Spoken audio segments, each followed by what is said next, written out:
Good evening, ladies and gentlemen, and welcome to Loudon, New Hampshire, where we get set to kick off yet another edition of the eNASCAR iRacing series here on Grid Vision. My name is Little Red Bull tonight, joined by Brian Britt in the broadcast booth. We got Austin Derbyshire working things as always down behind the cameras for tonight's presentation. It is Martinsville, but more, is as I always like to say, Brian. It's a track that is double the length of Martinsville, but boy, does it have its similarities. Long straights, hard braking zones, and one of the few ways to get a pass is by using the chrome horn. Yeah, that's for sure. Of course, glad to be here. Nolan, is going to be a hot one, too. 118 degrees, track sign at the moment, and you talked about it. It's very difficult to pass here.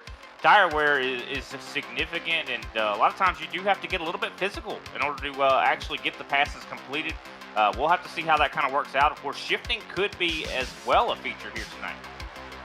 We were talking about this, of course, in races past, especially at the National Super Speedway, about how some drivers opted for a fourth gear setup as opposed to having to shift up and down through fourth and fifth. It may very well be going all the way down to third gear, though. You take a look at the weather over on the right-hand side of the screen. 79 degrees in the air, not that bad. 118 degrees on track. Okay, not exactly ideal. So it's a hot track surface as it stands. Winds blowing off to the west at about 6 miles an hour as it stands. So some pretty decent winds going as well, but nothing that these racers haven't dealt with before, and nothing they'll be able to deal with here in this one. Qualifying is very much underway. We've got just over 1 minute left as it stands, and we get set to see what's going to be coming on up next here in the next little while here on Grid Vision, as we, of course, have things tonight with the eNASCAR iRacing Series of the Hampshire Motor Speedway. We will roll down to the Champion Truck Series over on Tuesday night, once again, down at 9 o'clock. It'll be over, I believe, at Eldora for the Champion Truck Series. We'll be having, of course, the Thunderclap iRacing Series at the Indianapolis Motor Speedway up on Wednesday night at 8:30 Eastern Standard Time.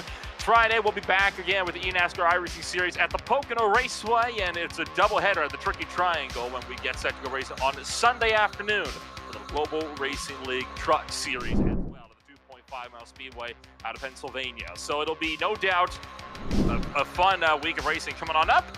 But right now, Brian, we've got 20 seconds left in qualifying to close things out of our week here, this one on Grid Vision. Yeah, this is going to be an exciting one. Of course, I know Nicholas, I wasn't here last week, but I know Nicholas Roman was able to get a really surprising, and I think the probability wasn't for him to win last week, but he did manage to grab the dub. I know you were a witness to that. Can he go 2 for 2? He's going to be qualifying, looks like, on the pole right now. It looks like we do have the grid set. And it was a complete fluke win as well on behalf of Roman. He had himself involved in an early incident, found himself tumbling down through the order, and he only found his way back up to the front at the end of a last lap wreck off the final corner that saw him shoot for the gap. And here tonight, he starts on pole with a 30.602. Richard Garcia lines it up beside him on the front row, 29th thou off the pace. Adrian Watts with JBR eRacing going to be down in third, with Paul Bergoli down in fourth. Austin Fitzgerald, we running it up in the fifth spot with Joseph out of New Jersey in sixth.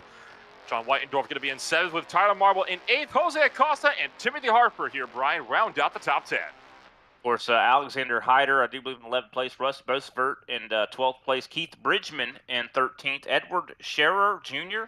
In 14th. 15th, Joshua Watson. Of course, Matthew Cox in 16th. Ty Ippolito in 17th. Aaron Russell in 18th.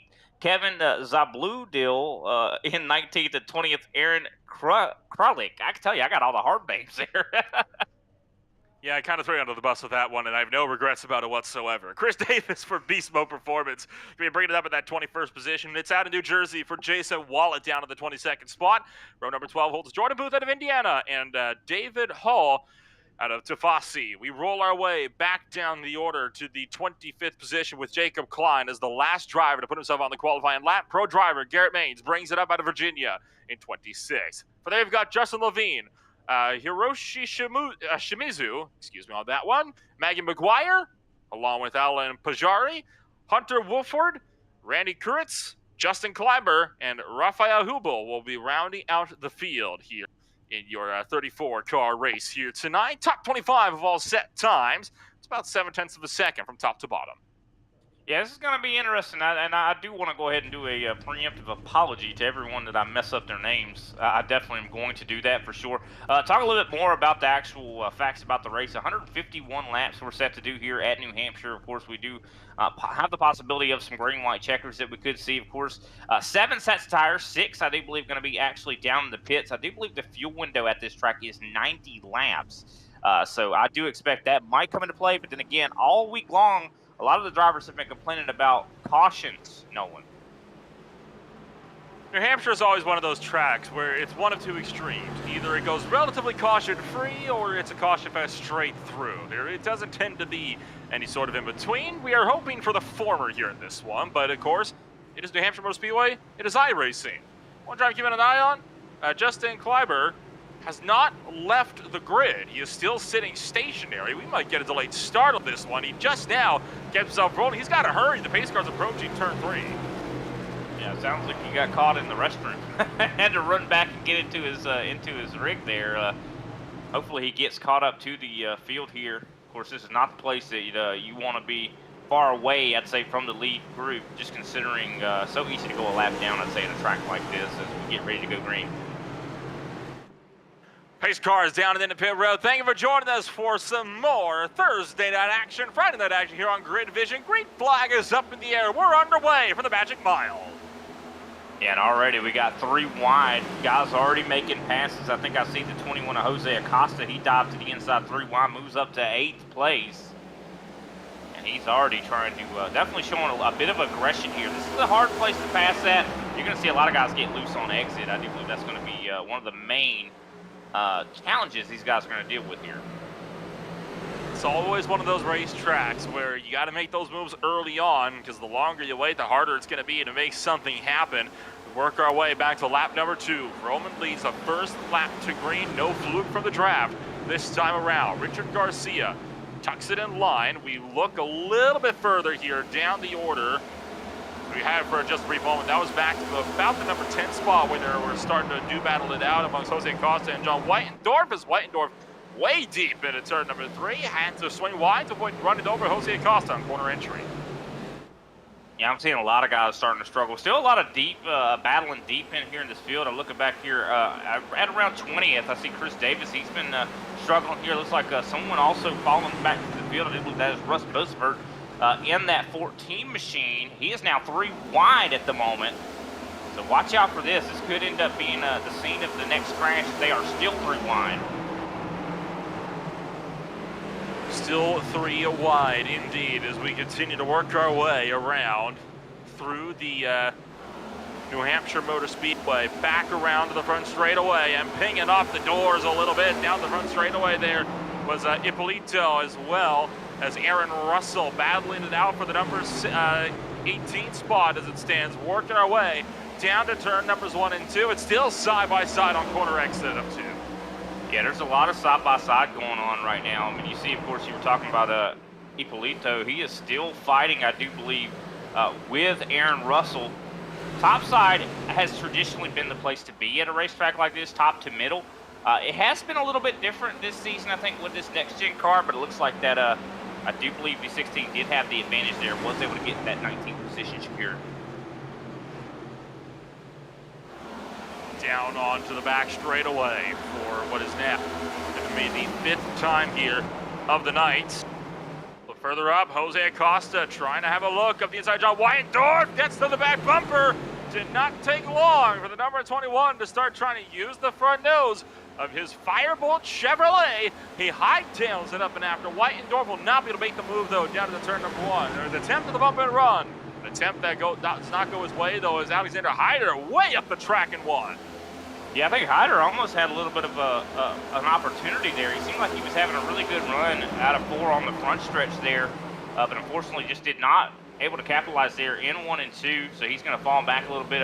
He's going to, I think, catch back up though to 21. As we see almost 3 wide there behind him. As I do believe we see Garrett Maines. He's going to be the one that's going to be working quickly through this field in that 1 machine.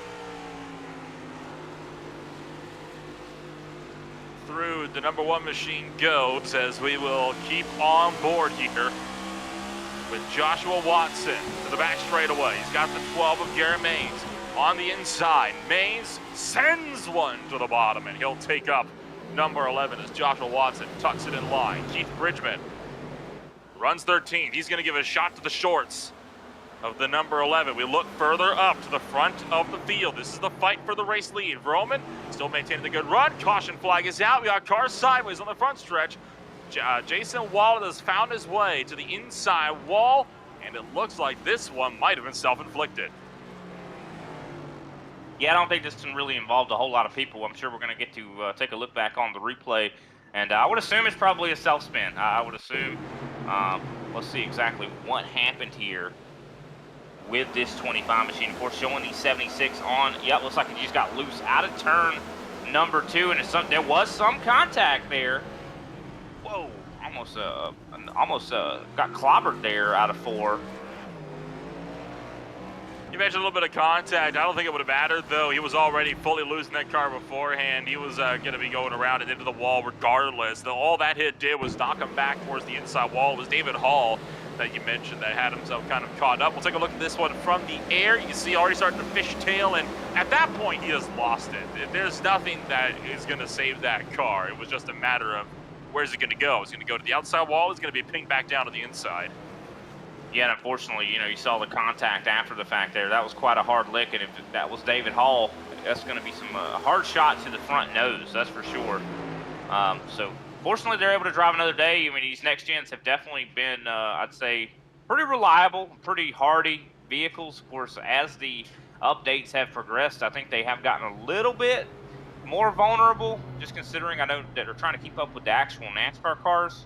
But it looks like a lot of drivers are choosing to come down pit road, I do believe. Yeah, a lot of drivers opting to make that run down and into pit road here on the opening caution flag here of the night. Let's see, Boyvert is in, so is Kurtz. Wallet, unsurprisingly, is in. Cliver as well. McGuire, Wolford, Pajari, Shimizu, all down and into pit road. As we continue to steadily work our way around under this first yellow flag of the night. Won't be the last one either. Oh, no, I have no doubts. Of course, we did have I'll say that's a relatively clean run. 8 laps green. I expected we were going to have major issues, I'd say, on the green flag start.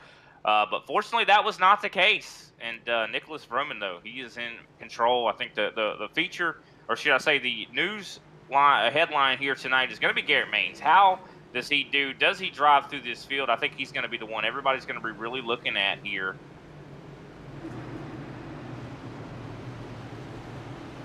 Cannot agree with you more on that deal, as we will go 1 to green. Light's going to go out aboard the iRacing safety car. So we get set to stack them, rack them, turn them back loose. Vroman held the lead on that first run. He has still led every single lap so far tonight. Richard Garcia, though, never allowed Vroman to get very far away. It's a question of how eager is the Podium Hunters Mustang going to be to try to chase after the Ryko Ford Performance Mustang to make a run for the lead. It's going to be difficult, Nolan. I mean, I've heard it before the officials that clean air is very important. So Nicholas Vroman is going to be doing everything he can to keep that clean air. It's going to be hard to pass. Absolutely right. Pace car back down and into pit road. Green flag is back in the air. We're 3 wide already. Joseph to the inside. Way to the inside. Using the apron. Drifts up. He'll be side by side for third. They're going to accordion right in the middle of 1 and 2. And we're still 3 wide deeper in the field as we exit off onto the back straightaway. Wow. Joseph. I'll tell you, he had a lot of trust, I'd say, in Adrian Watts there. Watts could have easily turned him, but luckily I do believe they are on the same team. And that is going to put Joseph up to third. I can't believe what I just saw. Wow, he was on the apron, and he made it work. That is shocking. I mean, I know that is a possibility at a track like this, but I did not expect to see those guys cut him so much of a break there. So we see side by side, I believe that is John Wittendorf battling with, I do believe, Adrian Watts for that 5th place position. Paul Bergoli probably glad to see those guys battling in his review and not battling with him, but I think he might have the battle coming to him soon. Acosta, Fitzgerald, Maines, Watts, and Whitendorf all under a blanket. Whitendorf and Watts make contact off of turn 4. Down the front straightaway, Whitendorf yields on the bottom. Adrian Watts takes over number 5 as now Garrett Maines trying to push his way further up to a top 5 finish. It's still early on, but nothing is stopping these races from getting the gloves out early on. This race continues on, still in its infancy. Garrett Maines will clear now for 5th.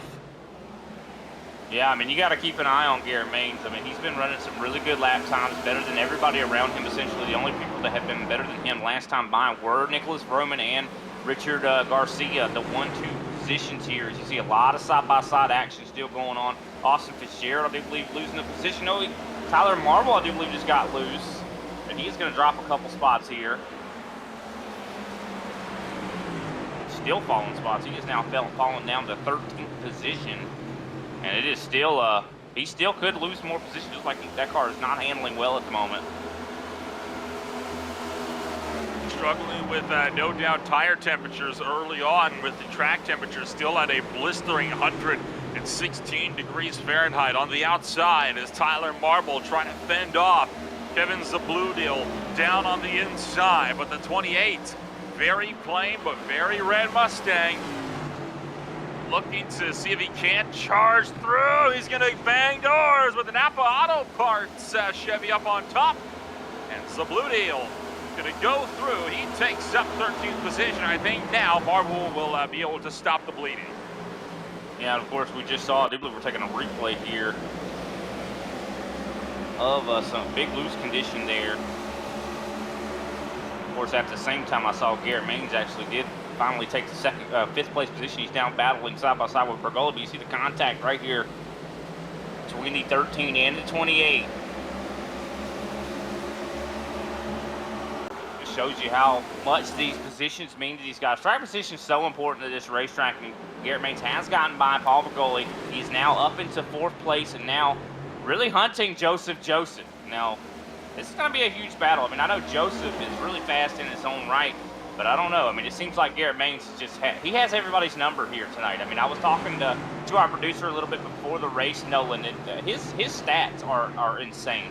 He has had 21 starts in the NIS Series this season, and he has won 12 of them. He has won 50%, more than 50% of the races he's entered. So watch out for that one. Doesn't help as well that Joseph, from what I know about him, having watched him perform in other leagues, he's great on a short run. But it's the long run where he starts to struggle. So he's hoping for there to be a few more cautions throughout the course of this race, so he can get himself on some unique pit strategy calls and maybe try to work his way up through the field from there. But Garrett Maines already driving away with the number 3 spot. But now he's got a good 1.2 seconds to make up for Richard Garcia, who is still not allowed for Vroman to pull outside of a few tenths of a second in that fight for the race lead. We'll look back to the number 10 here as it stands. This is deeper the field for the 14th position as it is. This is Alexander Hyder about to lose one to Justin Levine, it looks like, as the Don Wheaton Camaro will fire to the inside. Yeah, definitely a lot of battling going back there as well. You see Justin Levine there moving up to that 14th place position. Let's see what he's able to do. Still side by side. He's going to get clear here. He sends it into turn 1. I'm been surprised at how much passing we're seeing here, Nolan. I did not expect to really see as much passing as we're seeing here on the racetrack. I mean, this place is notorious for having a tough time, and it's actually been relatively clean as well. Well, I mean, take a look. I mean, you get more side by side the further down the field you go, and that's because when you get 2 people going side by side in the accordions, everybody behind you makes it even easier to be able to get yourself with some of those moves going in the early stages. We'll see that side-by-side fight now between Jordan Booth. He'll fire one to the inside of Keith Bridgman as it is Chevy versus Ford. Once again, it looks like the Chevy's got the steam on the outside line off of turn number 2, but will be no match for the Ford, who will take it to the inside of 3 and 4. Jordan Booth trying to just keep it pinned where the banking is, and just clears off of turn number 4. You see how they were hugging that middle group there, not going all the way down to the apron? Remember, very progressive banking. It is slight. It's only by about 3 or 4 degrees, but that is enough to be able to get the mother of all runs down the straights here if you're high enough on the track. Oh yeah, you could definitely get a lot of pretty big runs there on the straightaways. This is some long straightaways at this racetrack. I mean, when you enter the corners, you're carrying some very very high speeds. We were talking about Jordan Booth. He's now all over the back there of the 10 machine of Alexander Hyder. So I do believe he's going to try to work his way up into the top 15. Watch this 31. I do believe he's got something to prove here tonight. And getting to the back bumper is going to be Jordan Booth trying to run over Alexander Heidel. Whoa, look out as Zabludale way down to the inside, just up the road. He'll gather himself back up, but a huge tank slapper for the number 28 down the back straightaway over turn number 2. He'll get himself sorted. We look to the replay. Yeah, looks like he probably just got loose all on his own here.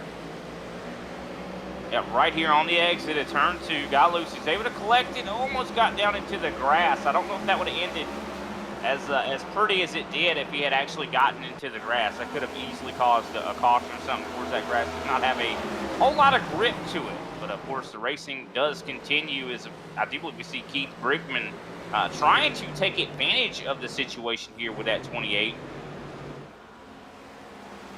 Not quite able to get there. Yeah, lost out on the run. He had the chance to make that into turn 3, but as soon as he didn't, it was all over from there as Zabludale will continue to go to work with the number 10 of Hyder, trying to see if he can't regain lost ground. Lost a few spots in that exchange, but now able to gather himself up and will make another attempt here. Look for the inside of the DuPont Chevy. Opts against it. Forced to break early, backs out. That puts him offline, though, for 3 and 4. But look at the run. He knows how to get himself going on corner exit. He's just got to nail his entry line now. And that's what's really tough about this place, Nolan. This track is one of the most difficult, I'd say. It's like a hybrid in a lot of ways. I mean, he's so fast on the straightaways and, and really slow through the corners. I mean, this place really highlights, I'd say, drivers' weaknesses. I mean, just considering how sweeping the corners are. And the caution flag is out on the racetrack. Not sure exactly why. I think it might involve that 25 again. It looks like we do have a pileup as well with the 34 involved, possibly. Started with the 33 of Chris Davis, and this was another one that started on a self-inflicted error, and this time just collected a whole host of drivers as Davis had gotten loose off a 2, and Ippolito just finished the job. We'll take a look at this one here on the Grid Vision replay. Take a look at 29. Watch here. He's going to get loose off the corner. He'll overcorrect, and nowhere for the 21 to go, and it's on. Yeah, big hit on the front nose there onto the outside wall, and it definitely collected quite a bit of drivers. You see Jacob Klein turned around there. I do believe the 34 of David Hall. So a lot of drivers involved in that one. I don't think the damage was too severe, but I think the person that got the worst out of that was probably Chris Davis, because he hit that nose pretty hard on that concrete wall. Take a look back to the, I do believe, Hall's roof camera. Sees all the smoke, and where did you go? There's just no time to check up for something like that. But Hall, for all intents and purposes, he lost a lot of time, but the caution did come out. He didn't get a lot of damage. I mean, I'd reckon that'd be 30 seconds or less. Whoa, we got some wrecking on pit road. Chris Davis around on pit road right now. I do believe we might have saw some contact actually happening during these pit stops. I wonder if we can take a replay and see exactly what happened here. From the 29 of Chris Davis. I don't know exactly what happened. I just caught the tail end of it while I was watching the replay. Well, it was David Hall, the driver, that finished off the number 33 in pit row. That was not ideal, to put it mildly. It happened. Chris Davis was way down on the inside, trying to, I guess, defend, look for his stall. David Hall was trying to turn in. Just hooked him on the entry to his own pit stall. That's unfortunate news there for Chris Davis, who was right there as well. And now, that is a very weird one, if you ask me. Yeah. You see right here, this is not exactly when it occurred, but looks like we're having a little bit of technical difficulties actually nailing down the beginning of the incident. But it's okay. I mean, luckily, I don't think it caused a whole lot of damage. That's the one thing. But the one thing it's going to damage, though, I think, is guys' emotions. No, and I think a lot of guys are going to be frustrated. They're going to be frustrated. I was going to say, no hurt car, just a lot of hurt feelings now. And I would not expect to see Chris Davis doing Hall any favors here going forward. But it does look like we're doubled up, ready to get this green flag back rolling. You can already see Joseph doing a little bit of zigzagging to get those tires up to temp. As everybody, I do believe, has come down pit road and got a fresh set. Gonna get ourselves back going with green flag racing underway. Vroman leads the field to green on lap number 31 of 151. Already clear down a turn number 1. Joseph makes the move for second. Yeah, definitely a lot of battling already. I mean, guys are gonna, we talked about how important these restarts are. These guys know that if they're gonna get a pass done, it's probably gonna have to happen here. You see Garrett Maines trying to get back by, I do believe, or get by Richard Garcia for the first time. Garcia now in 3rd place. Joseph's actually up to 2nd, so I guess he gained some position on pit road there.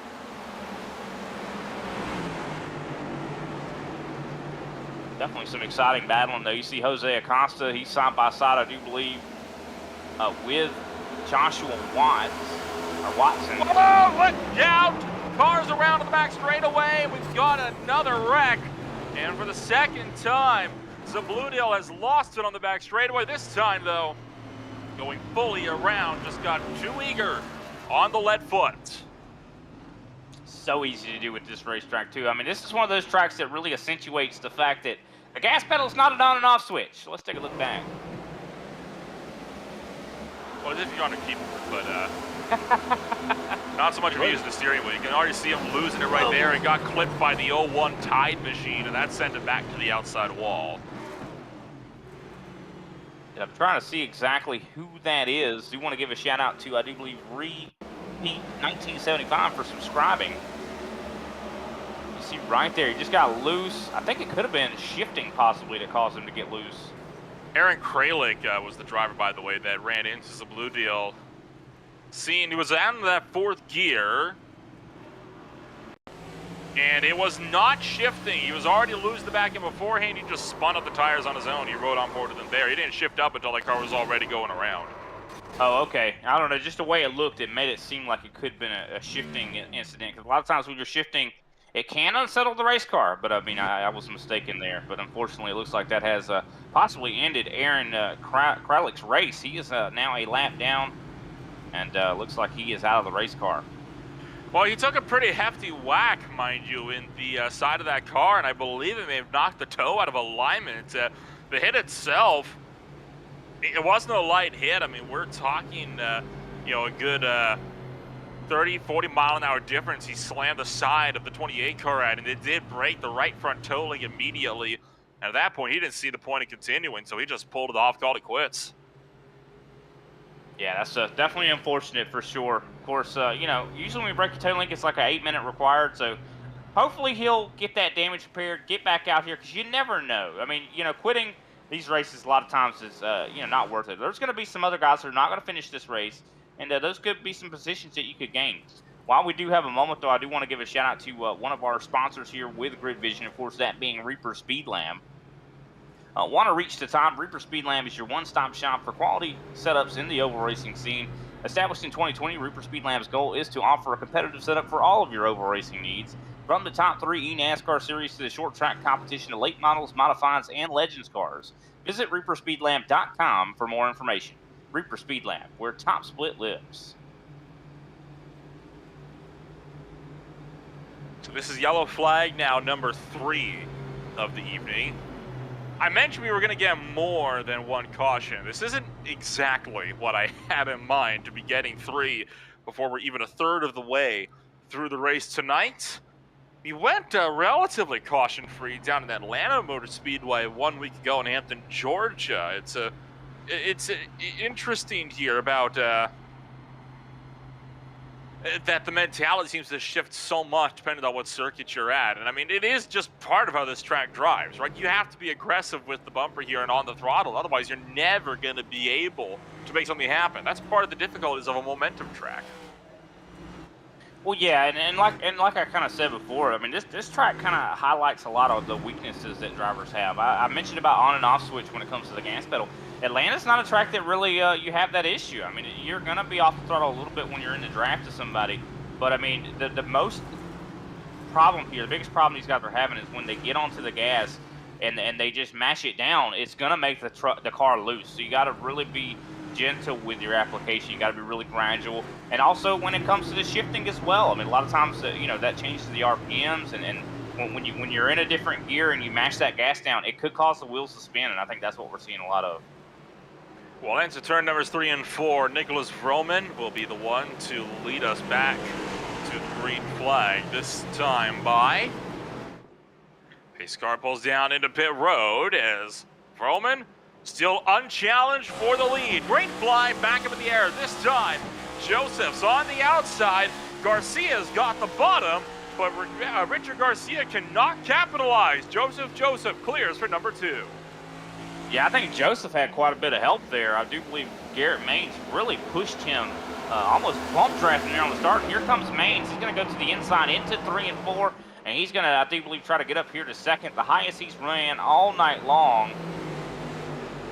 As well as I do believe we see John Wittendorf. He's looking really good here tonight, up to 5th right now. Has gotten by, I do believe, Paul Bergoli.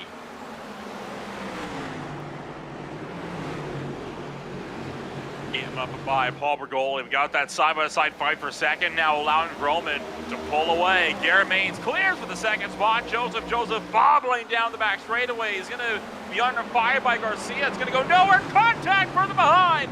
The 08 of Adrian Watts going around. He'll stack up into the TWR machine of Matthew Cox, and we're going to just be able to survive turn numbers 3 and 4.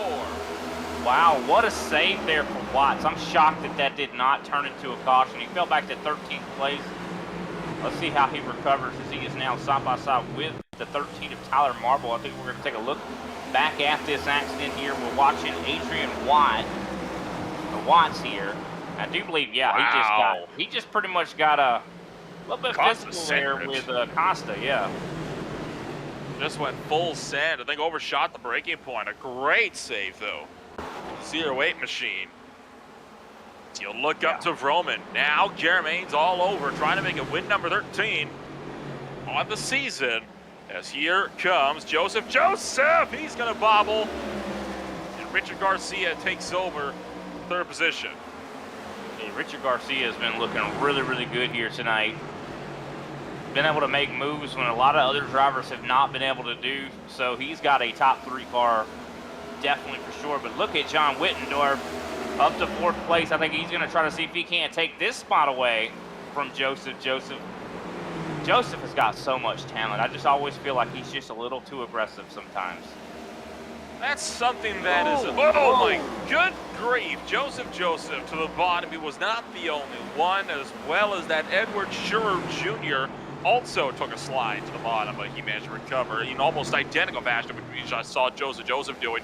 I completely agree with you, though. I mean, Joseph has long struck me as a racer that has so much potential underneath him, and I firmly believe he could very well find himself in the Peak Series, not the Peak Series anymore, excuse me, the Coca-Cola NASCAR iRacing Series. I was going to say, that was from way back when, thinking back to 2018 and beyond, but it's the consistency. Right, I mean, he's not patient enough to be able to work his way up and get himself the runs that he needs for the later going. He focuses all on the now, and amazing, he's not the best at making friends on the racetrack. That's true, but I wholeheartedly agree with you. I think he's got the talent to be a pro. I definitely agree to that for sure. Paul Bergoli, though, up to now 5th place position. This guy's been hovering around that top 5 all night. Been looking really good as we're now on lap 43, coming to 44. Jose Acosta, he's another one that's been really aggressive here tonight, but I'll tell you what, he's showing some potential as well. Good speed there in that 21. Garrett Maines pressuring the back end of race leader Nicholas Vroman has not gone for the lead just yet, but he has been pushing him down the straights further and further away from Richard Garcia. Gives him the bumper this time by in 1 and 2, moves him up the track. Maines looking for the inside, not going to be able to get it on the exit of 2. Maybe on entry to 3, gonna back off early. He's trying to help Vroman drive away from these guys by boosting him through the corners. Now he's gonna move him up and out of the way. Maines to the inside, looking for the first lead change of the night. Man, Garrett, he's such a professional. He's able to move him without wrecking him. I mean, that's something you don't see a lot in iRacing. A lot of times when someone tries to move someone, it goes wrong and there ends up being a wreck. Still side by side though. This is not over. Roman's not giving this position up, and all this is going to do is bring Richard Garcia closer and closer. If these guys stay side by side, I'm sure that 15 is going to be very happy. But it looks like Maines does get clear. Roman gives a little tag to the back end. Now, I do believe these guys are teammates, though, so I don't think this is a mean kind of bump that Roman just gave him. I think it's like, hey, man, I'm going to keep you honest. He tried to get him back. It didn't quite work. Maines weathers the storm. He'll lead lap number 45, and now looks set to drive away after starting way down in 26th. Helped out by a slew of cautions between the lap 15 to 30 mark. And now we'll see what he can do now that he gets himself up and into the race lead. We still have 32 cars on the track. Eric Kralik, our only retirement so far in the afternoon. Rafael Hubie did not end up taking it to the starting grid in this one. Joshua Watson to the inside of Jordan Booth, trying to make a look. Ends up going nowhere. You see right behind Austin Fitzgerald trying to go for an over-under. This is the point of the race. I do believe a lot of these drivers have gotten pretty well settled in where they're comfortable running at, their pace at the moment. Of course, we do see some battling starting to come to fruition here. I do believe that is Jordan Booth starting to possibly try to work on Jose Acosta. But at this point, I do believe in the tire life, it's just so difficult to make these passes. I'm surprised we're not seeing more fall off than we are actually, Nolan. It really has been, I think, an interesting run with the fall off here. We haven't seen, as you mentioned, a whole lot of that thus far. Kind of comparing the lap times in particular with the 0-1 of Joshua Watson, one of the drivers we're following along with at the moment. This last run, he's fallen off. Actually, if anything, he's only gained a couple of tenths of a second over the course of this run. But so far, the furthest he's fallen down from the 31.1 he was running was a 31.6. That was back on lap number 26, though. And that was right before a pit stop run as well under our latest, one of our second cautions of the night. We do have a battle that seems to be coming to fruition a little bit further back here. I do believe I see the 10 of Alexander Hyder at the moment battling with, I do believe, the 5 of Edward Scherer Jr. He is, of course, showing the 14 machine, but I do believe that actually is the 5. It looks like they have settled that out. Edward now up to that 14th position. So still some battling going on here, and definitely surprised that this is looking pretty clean. And we were talking about fall off. I mean, these guys have been out here for about 20 plus laps now. I expected a lot more fall off. I'm only seeing a handful, like 3 or 4 tenths right now of fall off from most drivers out here, which is quite shocking to say the least. I'll tell you what's really shocking is Garrett Maines' speed. I mean, his best lap is about 3 tenths faster than the rest of the field. That's just kind of crazy to me. Well, he's a pro driver. What could you expect? He knows what he's doing. He's got the license and the stats to back it up. 12 wins, as you mentioned earlier on the season. Trying to go for number 13 here tonight at the New Hampshire Motor Speedway. And the 21 starts that he has made, make that now 22 starts here in Loudon. We'll look a little bit further kind of up and down throughout the field, tracking where some of the ebb and flowings are coming throughout the running order. I'm seeing a side-by-side battle that just finished itself out. It was the fight for the 20th position. Pajari giving it up to Hiroshi Shimizu down at the turn number 1. Further down the field, Aaron Russell and Ty Ippolito look like they might be getting a bit feisty here a little while, as there was an attempted bump and run into turn 1 on behalf of Russell. It didn't end up going the way, though, and Ippolito hangs on to number 22. Yeah, definitely still some battling. Looks like a really high there out of the exit of turn 4. Not quite able to really capitalize. But going back to the whole Garrett Maines thing, I hate to keep harping on this, but comparison-wise, like Garrett Maines, we talked about, he's had about 22 starts now, 12 wins. Nicholas Roman has started over 40 starts in the NIS this season. He's only won 8. So, I mean, think how different those stats are. That's just kind of something to look at. I might have to look at more of the stats for these guys. I love just looking at all the numbers here. I'm a numbers guy. I wonder what Richard Garcia's numbers look like. I mean, he's been looking fantastic tonight as well.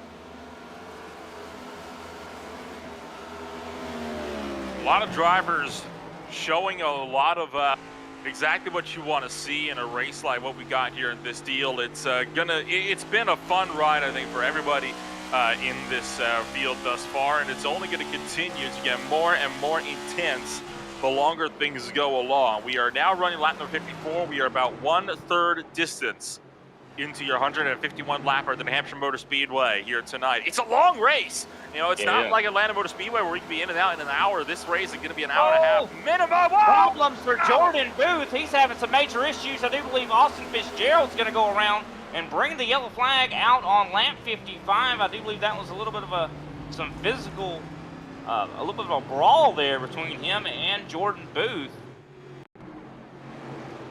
Take a look back here and see exactly what happened. You see Booth got passed by Joshua Watson, got loose off of turn 2 and down into the 17, which that caused the 17 to get loose. Luckily, not a whole lot of damage out of this whole ordeal, but this is going to change a lot. We had a really green run that was kind of, you know, unfolding there for us there. This is going to provoke, I think, for the most part, everybody to come down pit road. I'm going to be honest, I don't even think that should have been a caution. I mean, he kept it straight. He was way down the racetrack. I wouldn't have thrown that one. Let him race. I mean, look at how far off the line he is. I can't fathom why that even was a yellow flag to begin with. So that's iRacing. Yeah, I guess so. Not to, you know, we can't really criticize them too much. It's just the algorithm. I mean, it's not, now if someone was actually physically race controlling that, then that would be a different story. But I mean, I do believe that is an automated thing. If they go sideways, and that is considered still the racing groove. So everybody is coming on pit road. Go ahead, Nolan. Sorry to interrupt you. No, I was going to say, I mean, I was actually about to say the same thing. Everybody coming on down to pit road here as we will hopefully get through this next round of pit stops without any altercations this time on the pit lane. It looks like everybody's made it in safely. Thus far, everyone is on their way out safely as well. We do have some interesting decisions here. I'm watching Ronnie Kuritz and Justin Kleiber. Both of those guys came down pit lane. They did not stop in their box. Kleiber's going to be coming back down, I do believe, here. But Ronnie Kuritz is still out here on old tires. He's coming back down. Here we go. Garrett Maines having to stop at the end of pit road, interestingly enough, and he is now way down the running order as well. It was a long stop for Garrett Maines here, as I'm not quite sure what to make of that, to be completely frank, but he came down to pit road just fine. Then he pulled off to the side, though, and just sat in the pit box of Roman until everybody else came through. I wonder if he's giving himself a challenge here by trying to put himself in the back and fight his way back through. I think that's exactly what he's doing, because, yeah, I mean, he got his pit stop completed, had no penalty. There is no logical reason for him to do this, except for I think he's doing a little bit of showing off right now. If he had gotten a black flag at the exit and was in the longest line, it'd make sense, but he wouldn't have gotten that until he left pit road, so nobody's going to stop in the box. Yeah, and this is interesting. I'm curious. I'll tell you, a big win, though, for Richard Garcia off of pit road. He is able to speed 14 seconds in the box exactly. And we hit the restart zone. Richard Garcia back underway, and he's gotten already about 3 car lengths. We're going to go 4 wide into turn number 1. That's not going to work at all. We're going to get ourselves sorted out. It's going to be back down to 3. Excuse me, up to 4 again, and 3 wide down the backstretch. Yeah, I bet Nicholas Roman wishes he had a little bit of a better pit stop there. Spent 15.2 seconds in the box. He is now in the Hornet's nest, right behind Jose Acosta, as of course Acosta battles with Josh Watson there for that 4th place position. I'm telling you, it was pretty hairy there. I'm surprised they made it through that. You saw that Joseph did his same pretty much signature move, go down to the apron. Looks like Tyler Marble is doing the same thing, trying to gain some spots there in the 13. That didn't work. Ended up losing more than he gained, as now he finds himself on defense. Meets Adrian Watts. We worked down into turn numbers 3 and 4. Tyler Marble able to maintain his run up in the top 10 for now, but it may not be for long if the Ryko 08 Chevy has its say in things. Marble powers up. He's going to slam the 08 almost into the wall. I'm telling you, I feel like Richard Garcia. This guy was hounding Roman all race long. This guy's probably going to take the lead and not give it back here. As we see Joseph really starting to put some pressure there on the back end of Roman. Of course, those guys I do believe are on the same team. We got somebody spinning around. And I do believe, I think that is, I'm not sure who that is. Matthew Cox in the number 30. See the one there, so I was getting a little confused. So that was the 30 machine of Matthew Cox. Looks like he had a little bit of a spat there with the 10. Nope, just lost it by himself and picks it up on 2 wheels. Almost flipped that thing when he kind of almost dug into the grass, going over some of the bumps, and able to get himself back sorted after the 360 spin. Down the tail end of the field, now hoping for a caution to get him back into contention.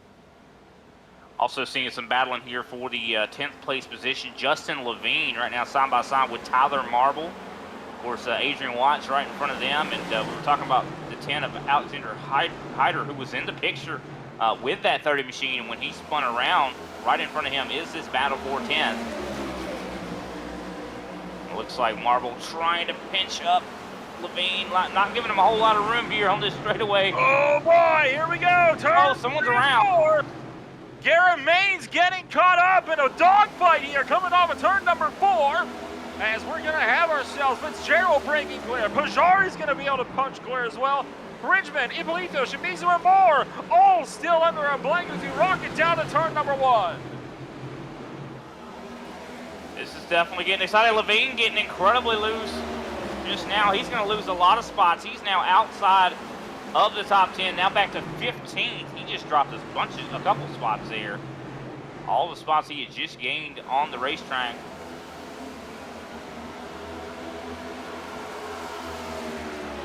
Definitely. Back. Go ahead. I was just going to say, it's just been a lot of guys who are starting to get really loose. I mean, I think the focus is starting to wane. And I'd say the short track tempers are starting to also show up and be present here. We're not even halfway through yet. It's not time for the short track temper. Save that for the last 50 laps, not the middle 50. It's David Hall caught up in an earlier incident, kind of right behind all of this mess. The number 8 car you see leading this little train here. And here's the side-by-side fight of the pack. Scherer Jr. and Aaron Russell were side-by-side. Scherer's going to fire one down the inside of Taya Polito. And that 14 car going to be able to try to pull clear to the back straightaway. Not going to happen. He's going to be side by side with the 20 now. Edward Scherer Jr. starting to show some real pace in his number 5 here early on this 5th restart now. Yeah, I think a lot of guys are just having to really get used to the racetrack. I mean, this is a tough place. I mean, it requires seat time. This is not a place you just show up and jump in the car and automatically be good. So I think a lot of these guys are having to get used to the car, get used to the conditions of the track. I know that at the beginning of the week, before the officials actually came here to this racetrack, a lot of the, I know specifically from my involvement with TWRS, I know a lot of the guys, the builders there, were talking about how the tracks work when it came to the conditions. It's like, you go to a certain temperature of a racetrack and then you go to another session, it would be just completely different. So I think a lot of these guys are having issues because of how unpredictable I think the track is. Tell me about it. I had one time where I went into the production car challenge here, was running the Mustang FR500S, tried to get myself a setup all set and going, spent 2 hours working on it in 80-degree track temps, went to the session, 123. Boy, that race was not fun, let me tell you what, as we'll continue to work our way around the Hampshire Motor Speedway. So I feel the pain, and I'm sure they're feeling it right now as we work our way down to turn 1. Bridgman losing out to Shimizu here, down to turn numbers 1 and 2.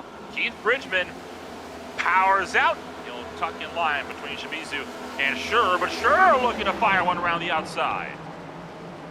Yeah, I also see Justin Levine trying to fire one in underneath the 24 of Timothy Harper there for the 13th position. He's trying to recover and work his way back up into the top 10. Not quite able to get there. This is that point of, I think, the run where it's hard to get these passes completed. Oh, he goes back to the inside again.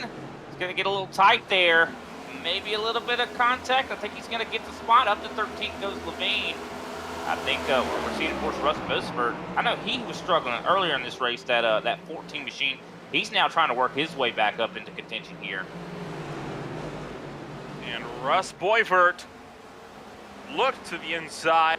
He will secure one for Timothy Harper. Now Harper about to lose out to Austin Fitzgerald as well. That's one of the big things about New Hampshire Motor Speedway. With how quickly the rest of the pack comes flying up on you, you lose one spot, you're going to be hard-pressed to not lose another. But Harper able to get a tuck in line before the number 19 of Alan Pajari can have a chance to send one for the inside line. But that's not going to stop him from making the pace, just to let him know, hey, you're not out of the woods yet.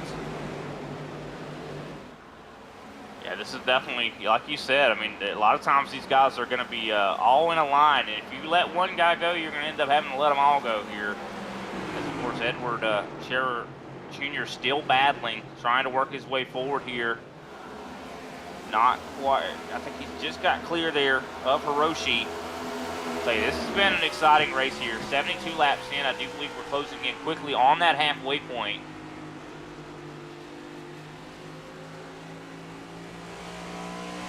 So we're going to be running up to lap number 73. We are about halfway home here from the Hampshire Motor Speedway as we continue to close things out. We're going to take a quick step back. You're watching the eNASCAR iRacing series from Loudon, New Hampshire on what has so far been a barn burner Friday evening. Racing isn't easy, but experiencing it is. iRacing puts you in the driver's seat with the industry's leading sim racing game. Drive on laser scan replicas of the greatest racing circuits from around the world. Go head-to-head against other drivers chosen by skill-based matchmaking to ensure competitive racing at every level. Compete across all your favorite series. In officially licensed cars, engineered to deliver the most accurate driving experience possible.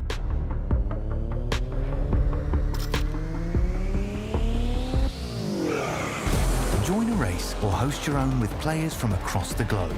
Race against the computer or in a league with friends. Feel the thrill behind the wheel. Visit iRacing.com.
Still green at New Hampshire Motor Speedway as we fire it back down to the turn numbers 3 and 4. We're working lap number 78 of tonight's edition of the eNASCAR iRacing series. If you're just joining us, welcome to Great Division. My name is Ola Rampole, along with Brian Britt in the broadcast booth, Austin Derbyshire working the cameras. It's been one hell of a race so far, and it's only going to continue to get better as the night goes along. The green flag runs have gotten long as the drivers have gotten used to each other as well as the track. That doesn't mean the racing has been any less intense. Oh no, that's for sure. I'm probably going to get in trouble for saying this here in a second, but last time the caution came out, it was around this lap 20 or so run. We're getting close on that, Nolan, so I wouldn't be surprised a lot of guys are going to start struggling. Careful now. Yeah, I'm probably putting the broadcast. That's why I said I was going to get in trouble for saying that. But I'll tell you, Richard Garcia, once he got in the lead, it's going to be hard to take that lead from him. Though I did see a big wiggle, I do believe, there from Jordan Booth and Joshua Watson off of turn 2. They just got quite loose, as I do believe Joseph actually battling with Booth at the moment for that 7th place position. Indeed he is, and as Booth bobbles on the exit of 4, Joseph will fire through. He'll take up number 7, down to turn numbers 3 and 4. Nicholas Vroman trying to work with Acosta here. We look to the replay. Believe this was going to be Joseph in his attempt. Oh, hello, as Booth got loose off a 2. That explains the run. Yeah, that's what I think I saw initially. I saw Booth get really loose there. I thought he was battling with Watson, but I don't think that was actually the case. But yeah, we talk about going back to Vroman here. Vroman, of course, right here on the back end of Jose Acosta. He's going to be trying to get his way back. I'm telling you, track position is so important here. When Vroman was in the lead, it was hard for someone to take that away from him. So I think he's gonna continue to struggle here. He's gonna really have to climb up this mountain to get back up there. I think Richard Garcia, he's not gonna give that up willingly, especially in Jose Acosta. I hate to say it, but he's a hard guy to pass. I'll be honest with you.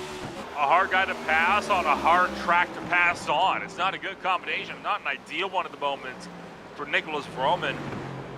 He'll continue to work his way behind the number 21. I don't think he's going to be able to make anything happen. Shy using the chrome horn to move him up and out of the way, but that tank slapper isn't going to help things as he steps the back end out. Yeah, he was following so close to Jose Acosta that he did not have a lot of downforce there on the exit. Of course, this is already a low downforce package, and you already don't have a whole lot of downforce to begin with, so you definitely don't want to decrease that anymore by following too closely to another driver. Still, we see side by side Garrett Maines actually moving up to 8th place, getting by Jordan Booth there.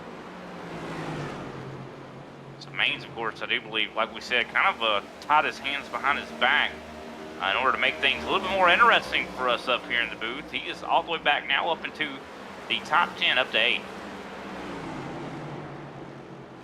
We work our way into the second half. We were checking in on the 12 and the 14, a little bit deeper here in the field. In this one, we've got cars going around at turn number 3. Shimizu is down to the road course, and he's going to take that thing back out on the racetrack. Will not hit pit road. We will have a caution. And is that going to be then for the number 8, or is this going to be for something else entirely? We'll get a look at this one first. This is the 8 firing into the inside of the 83. Watch Shimizu here. Too deep, drifts on the track, doors the 68. Whoa. Fires it to the inside. Good job on the save that you see the infield road course down there that he ended up taking to. Almost went to the pit road as well. Just able to make it out in time. Now, what was the yellow flag for is the big question. And not quite sure. I think we're getting ready to find out, though. It's the 23. Down in towards turn number... Oh, hello! Way into the outside wall in a big way. For Hunter Wolford in the number 23 car, he just got loose and snapped it around. Yeah, that was an odd crash there. If you blink, you'd miss that. Let's see exactly what happened here. As he sees right in the center of the I'd like to see the cockpit camera here. I think he might have overcorrected. Oh yeah, easily. Car started to come around to the left and it just shot back right. That is all the hallmarks of a textbook overcorrection. Oh yeah, I don't know. He turned that thing all the way to the right. And it turned to the right, that's for sure. It did exactly what he told it to do. Everybody is down pit road. Absolutely no surprise here in this one. That was our longest green flag run we've had all night long. Went from lap 59 all the way to lap 85. Almost a good 30 laps. And Richard Garcia led them on. He will lead them off. Number 15 taking over the race lead. Yeah, he's had really good long run pace, and I talked about as well how important I'd say clean air has been, and I think that 15 has really been enjoying that very much here. So we saw one of the cars here under the yellow flag ending up with some unfortunate technical issues. Thought for a moment he may have blinked out as we saw him tumble quite rapidly down the timing order, which is unusual to say the least under the yellow flag. Lights out, we go green this time. Definitely been an awesome race so far. I tell you, these guys have definitely been a lot cleaner than I kind of thought they would be, just considering Nolan. I mean, I've heard so many horror stories about the racing this week, and I think that this the guys in this race right now, though, are of a higher caliber of racer, I'd say. I mean, everybody in here has earned their way up in the top split. It's about on par for a New Hampshire race at this point, wouldn't you say? Yeah, I mean, I don't think it's been necessarily bad or necessarily, you know, I mean, it's been clean. It hasn't necessarily been completely green, but we've seen good runs. I think that we've seen a little bit of everything here tonight, and I definitely feel like I'm enjoying myself. Hopefully all the audience out there at home is enjoying themselves as well. We appreciate, especially you spending time here on a Friday night. Pace car is in. Garcia on the jump. We once again takes us to the green flag, and it's going to be Joseph. Joseph on a big charge to the inside, 3 wide again into turn number 1. They'll double it out as they hit the opening corner. Here comes Jose Acosta trying to get to the back bumper of Garcia on the backstretch. Man, Jose must have had a really good pit stop. Actually, he did 14.2 in his box. He was able to really gain a lot of track position there, up to second place. If he can make something happen here on Garcia, this could be huge for that 15. You see, oh, big loose condition there for Nicholas Froman, as he's actually going to get passed, I do believe, by Garrett Maines. Now Maines trying to size up Paul Bergoli for that third place position. It's getting intense here as we continue to hightail around the very flat banks of the New Hampshire Motor Speedway. Froman to the inside of Paul Bergoli, trying to make the look. Nothing doing. How about Jose Acosta up the road? He's pressuring Garcia for the race lead. Looks to the inside, sends it to the inside. It's not going to be enough, though, as Garcia hangs on to the race lead, but at this point, it's a matter of time. Oh, yellow flag is back out, so he's going to get a little bit of a breath of respite here. Let's see huge exactly crash what in turn happened. 2. Harper's involved. Zabludil is involved. I see Kuritsen there. Wallet is in there. Chris Davis came to a full stop trying to avoid this mess. And it all started with a collision between the 28 and the 24. We'll look at the replay. A shot to the shorts goes a bit awry and clogs the track in turn 2. Oh, that's a hefty hit right there to the inside wall. Yeah, that's 5 cars that ended up stopped right there. And, you know, you could kind of understand why that happened. I mean, they were packed in there like sardines, particularly when it was up towards the 13 of Tyler Marble. It's very close there. Just not a lot of room. I mean, this place has limited space out here. You can see that the 12 got up a little bit into Tyler Marble there, came down into the 28, and a huge hit there from the 34 of David Hall to the front end. I'll tell you, he's been having a time here tonight. He very much has. It has not gone his way, I think, to put it very, very mildly, as we will get ourselves sorted for the upcoming restart. This is on board with Zabludil, and oh my gosh, I mean, he completely unsighted on the apron like that. You see this big cluster coming down the pit road. Every driver you see on screen involved in that latest incident.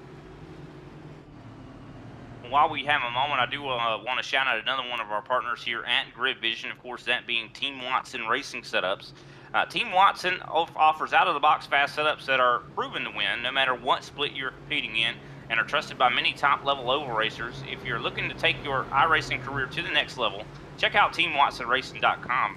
Matter of fact, some of those guys are actually out here in the racetrack, or on the racetrack. And I would like to mention, if you are looking for sponsorship opportunities, you can reach out to us at Grid Vision. But there you go. As the other #1 car on the racetrack is Garrett Maines, of course, the #1 in the session, but has himself the number 12 on the car. Tell you what, custom numbers, the bane of the broadcaster's existence. Especially in open races. Open races, it's something else. It has caused much confusion in my broadcasting career. I tell you that. Like, who is that? I hate when I have to ask that question. It looks like the pace car lights are out. Go ahead, Nolan. Yeah, working our way onto the back straightaway with lights out aboard the iRacing safety car. Will be green flag racing. This time by Garcia, Acosta, Maines, Bergoli, Froman, and Whitendorf lining up the top 3 rows. I'd watch out for Jose Acosta, man. I think he is bound and determined to take this lead away. That car's red, and I think he's seeing red. Red like the Bulls as we'll fire our way down to the front straightaway. Garcia with the jump, and once again, we are underway for lap number 94 of 151. Yeah, I think Garcia was hoping that Maines would keep, I think, you know, the hands full there of the 21 of Jose Acosta, and I think that's exactly what happened. Here comes Maines. This guy, you can't hold him back. He goes from the back to the front to the back to the front. You also see side-by-side Paul Bergoli having to deal with John Whitendorf there.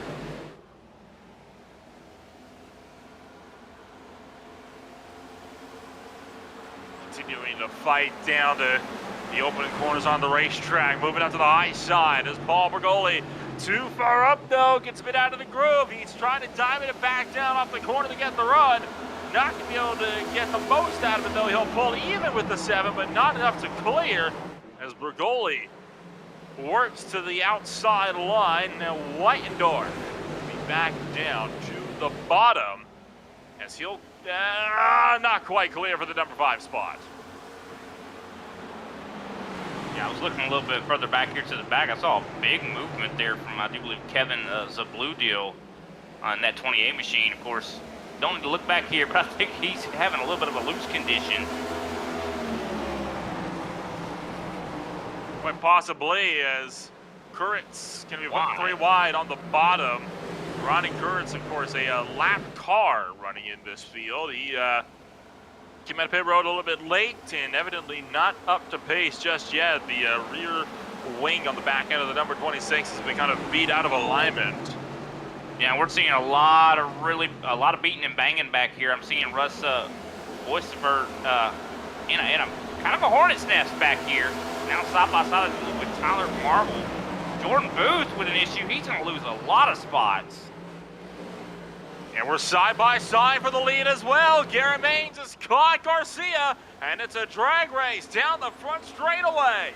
Maines going to take away the number 1 spot for the second time this afternoon as Richard Garcia will fall to second.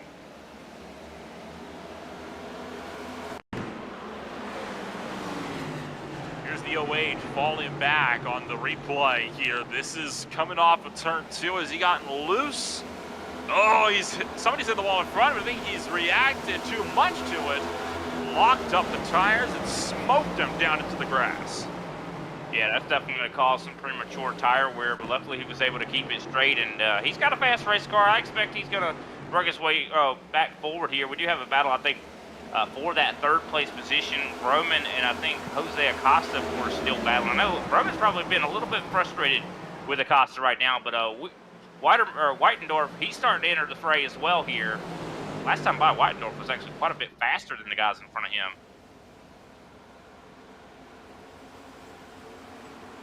At this point, it's a question of the tire strategy. Where do you want to put your tires in relation to another driver is on the strategy calls. Do you take 2? Do you take 4? Do you take any at all? Do you try to sacrifice position and go on defense, or you try to gain a few spots and go on the offense? It's an ever important question that never seems to get answered in quick succession here. It's always on the ebbs and flows throughout the course of the entire race. Sometimes it works with over 1, and sometimes it is vice versa. We'll look up front to Joshua Watson clearing from Hyder along with Marble, and here comes Russ Boyvert into the fray as well. Yeah, I mean, you ask about tires. I mean, one thing about this next gen and recently with iRacing's updates, I mean, it used to be not even a thought to take 2 tires. But recently, with the updates on the tire model, it is something that actually is viable. So, and fall off has not been, I'd say, crazy high here tonight. So it could be possible that you take, maybe right sides, and it could play out well for you. I mean, track position is very important, but then again, I think it's going to be a lot of pressure to be in front of some of these guys that are faster than you. So I don't know. I think you're going to really have to weigh that decision very heavily. Edward Scher Jr. looking to the inside. Can he take one away for the number 10? DuPont Chevrolet as Alexander Hyder gonna work to the outside, gets up, and he'll scrape the outside wall. So Hyder going to scrape along the outer fence, while Justin Levine will fire one down the inside. Levine gonna take over the number 13 position as he'll now look to pressure Scher Jr. for the 12th spot. So a little bit further down the order, Cox under fire from Fitzgerald, but Fitzgerald forced to yield, and up front, Gary Maines still running a clinic up in front. Will Roman making a run for second. Yeah, I think this is kind of round two between Jose and Roman. Of course, we saw this battle kind of happen before, but caution came out, which settled it a little bit earlier. I think we're going to get to see the conclusion of this fight here. I think Roman is not particularly happy with Acosta. Acosta's Really? kind of pinching him down right now. He's not giving him a whole lot of room, and this is, as I mentioned before, side-by-side at a track like this really brings the other guys into the battle. You see right there behind him, Weidendorf and Joseph are in the fray as well. Here comes Joseph to the inside of the 7. Roman has been leaning on Acosta on the straights here, and Acosta's been paying the favor right back by leaning on him into the corners. These drivers have rubbed doors a couple of times over the last few laps, and they're not done fighting yet. You mentioned Jose Acosta, one of the hardest guys to pass in this field here in this one, and Roman having to learn that the hard way as Acosta fended it off from the long way around, but doing a phenomenal job on defense, and Roman doing a good job on offense. And finally, the immovable object is moved. Yeah, I feel like Jose might have missed his braking zone there. Went a little bit high there into one. Fortunately for Roman, he was able to get clear here. Now, will the 7 have an easier time here? Look at that. The only driver we've seen really drive on that apron has been Joseph. Man, I just can't believe he's able to make that work.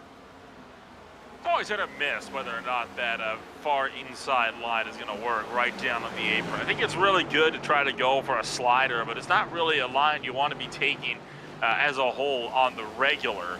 As we're going to keep our eyes glued to the screens here as the 21 looks with the inside of the 7. Trying to have a go at the inside of Weidendorf. Gets to the back bumper once, twice. Doesn't move him up and out of the way. Got smoke on the front stretch, but it looks like nothing too serious as you don't have a yellow flag on the racetrack. It came over from Chris Davis, it looks like, having a spin. And I'll tell you, all these guys that are third back to, I do believe, probably 10th, they're all very, very close to each other. They're all about within a second or a little over a second. And that battle between Roman and Acosta is why. That has made everybody kind of stack up in somewhat of an accordion effect, and it has allowed Richard Garcia to pull away to now a second lead, or should I say actually 2.5 seconds actually, to be honest. And of course Garrett Maines, he's 3.8 seconds out, so this has allowed 1 and 2 to really drive away. What happened to Davis here on the front straightaway? He's going to collide with the wall and then right back into another driver. They all loop it around the front stretch. I'm surprised that wasn't the yellow flag, considering that we had cautions for even more minute incidents earlier on in this race down to the back straightaway.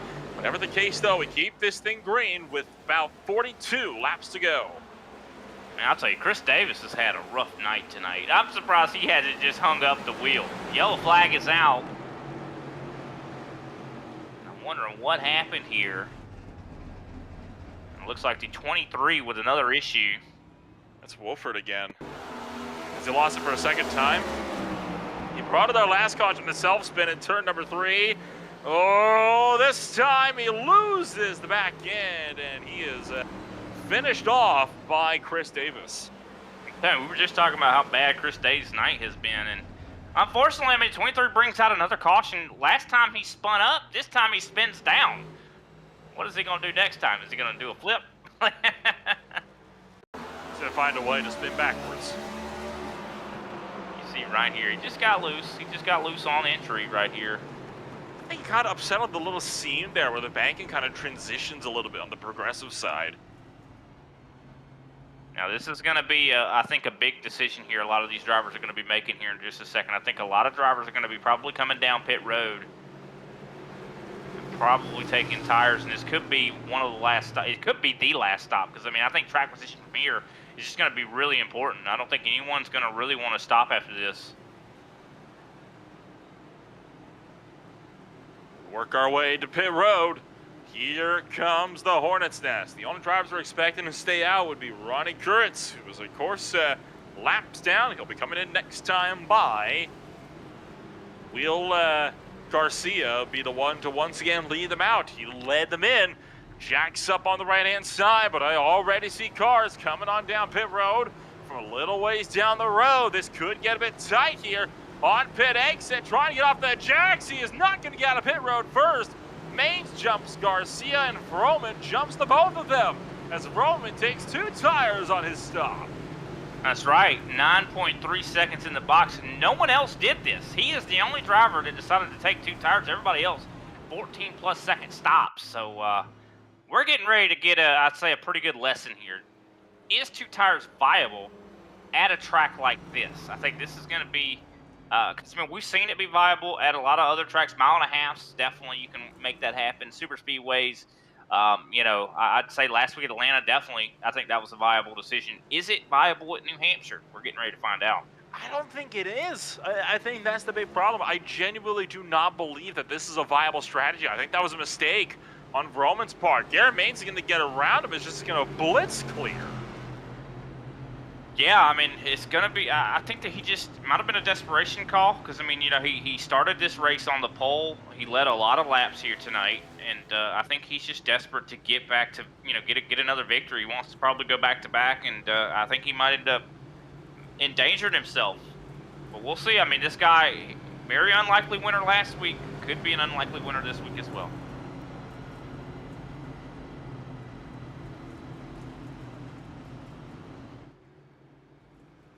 Well, whatever the case, we're about to find out which strategy is the superior one, as we'll be looking to take to the green flag this time by.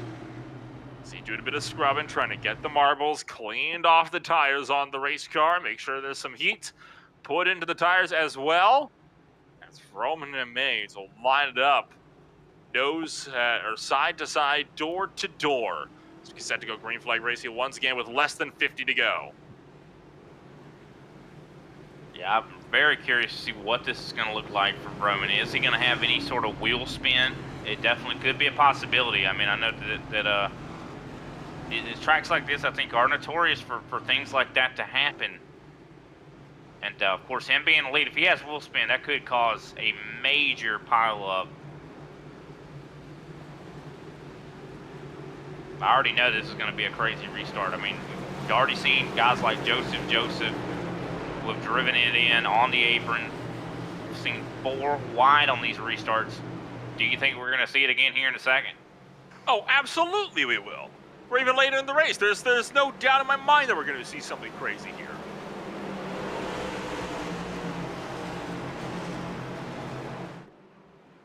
We're going to be looking to make another restart. Vroman's back to the point. He jumps early. And we are back to green. Vroman clears, fades to the top. 3 wide already, and jumps has been turned down to turn number 1.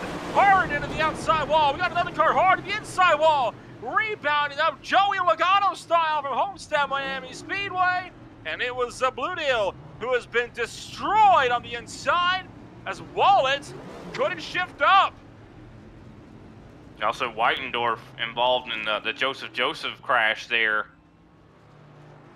So this is a multi-layered burrito right here. You see Joseph takes it 3 wide to the top. Palmer Goalie squeezes the 7 up. And I think this is what kind of led to this. There was just not a lot of room there.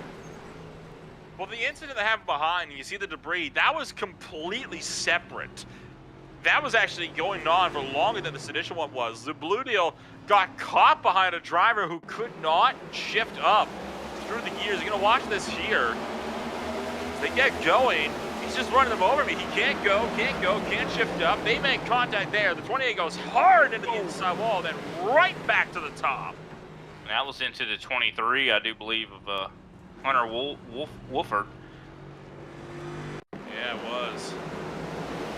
Yeah, that was a hard hit. I wouldn't be surprised if his engine decides to go. I'm wondering, yeah, what was going on with the 25? He couldn't shift up. He was picking off the Revolutor that entire time. That is just unfortunate there. The 28 trying to get by him, but just could not do anything there. I mean, that was multifaceted right there. Saw Joseph, of course, John Whitendorf involved as well.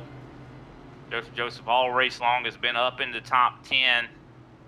Not any longer, he's not. It looks like we do have some guys that have come down pit road. For the most part, everybody did stay out. We did have, I do believe, Jason Wallet, John Whitendorf, Joseph, I do believe, all came down pit road, probably to repair some damage. Of course, 28, no brainer, he's coming down pit road.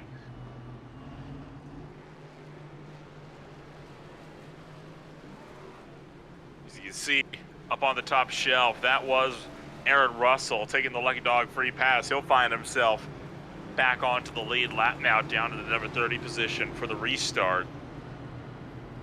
I'm at a loss. That was, I think, one of the most chaotic restarts we've had yet. And it immediately brought the yellow flag out. We didn't even have time then to see if the two-tire strategy would work. Yeah, I mean, we did learn that Roman was able to, at least he didn't have wheel spin, so we did learn that. But it does look like Joseph is probably going to go a lap. I think he just went a lap down there. But yeah, that was the most, I'd say, influential wreck of the night, I'd say. I mean, that was definitely, we haven't seen a lot of wrecks that happened close to the front like that.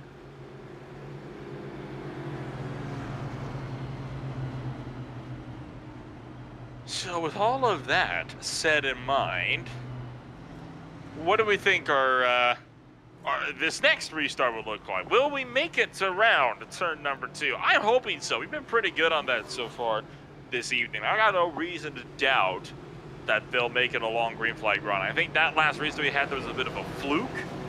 And now we can see what these guys can really do as we start to double it up once more. We're getting ready to see. I'll tell you that right now. We're going to definitely see. I mean, I know that, you know, Joseph definitely an aggressive driver, was in the mix in that, but I don't think that was necessarily his fault. I think he was just trying to take advantage of the restart. Like I said, I think if I was going to say, I think Paul Bergoli just did not give a lot of room there. We'll have to see if it gets that intense again. I mean, you got to, one of the things us broadcasters always, one thing we've learned from our, you know, years of service, I'd say, is as the race gets closer to the end, usually it gets crazier and crazier, Nolan. So I don't know. I think we might get a little bit more nuts. Well, there's only one way to find out, and that's to tune in for the restart here, as we'll be watching Nicholas Roman take 2 into the Geico restart zone, hops onto the loud pedal. We are back underway. Still double file, a couple drivers looking, a couple peeking. One move, 3 wide to the bottom. Sure Jr. threw it in. It didn't work. Drifts up. He gets clobbered by Maggie McGuire. Man, I didn't think that was going to be a caution. I thought he was just going to lose a bunch of spots, but looks like something that still went. Looks like some debris on the racetrack. Man, got drilled by the by Maggie McGuire is what went down. Looks like he lost it under braking. Oh, that was a hard lick right there. And the number 12, the real number 12 car this time around. There's like 3 of them in the field. The number 12 Boston Bruins Camry, unfortunately, to find herself with absolutely nowhere to go in that mess. Yeah, it looks like the damage is so severe, having to take a tow there. Let's take a look. Yeah, cockpit camera. This will give us a really good picture. And, you know, visibility, yeah, just could not see. No idea that was happening. None at all. I mean, you already can't see. You already can't see through these cockpits anyway. I mean, there was cars right in front of Maggie there. Man, that is just a heartbreaker. You know, to make it 122 laps into this race and have to quit now. Weaving around. Once again, Nicholas Roman trying to keep heat in the tires. Something that is sorely needed right now with the very sudden string of cautions. We are now on 3 in a row where we've had ourselves a hefty, we've had ourselves a yellow flag without going a single lap green. Or this would make that second in a row. My apologies. This is caution number 3, though, in a very short span of time. These drivers are going to be getting more frustrated, and that could very well just exacerbate the situation, especially when we got under 30 to go.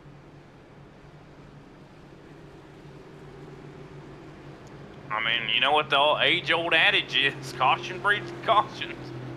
I mean, I hate to say it, but hopefully we can get us a good green run going here. I mean, we're so close to determine who's going to win this race. I mean, I'd hate to see it. You know, I'd like to see it settled on a green run. I hope the fans out there get what they ask for.